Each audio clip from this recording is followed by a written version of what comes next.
অনুভূতিটা হচ্ছে বাংলাদেশে একটা গণতান্ত্রিক প্রক্রিয়ার মাধ্যমে নির্বাচিত সংসদে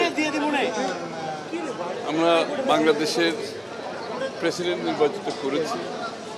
এটা গণতন্ত্র একটা ধাপে গিয়ে গেলাম আমরা, যে গণতন্ত্রের জন্য লড়েছি সবাই মিলে, প্রাণ দিয়েছে, মানুষ ত্যাগ স্বীকার করেছে, সেই গণতন্ত্রের প্রতিফলন আজকে একটা ধাপ আমরা এগিয়ে গেলাম এবং একটা যোগ্য মানুষকে প্রেসিডেন্ট হিসাবে আমরা মনে করি রাষ্ট্রপতি ভবনের আজকে যেই যোগ্য ব্যক্তি সবার প্রত্যাশা ছিল সেটা আমরা পূরণ করতে পেরেছি।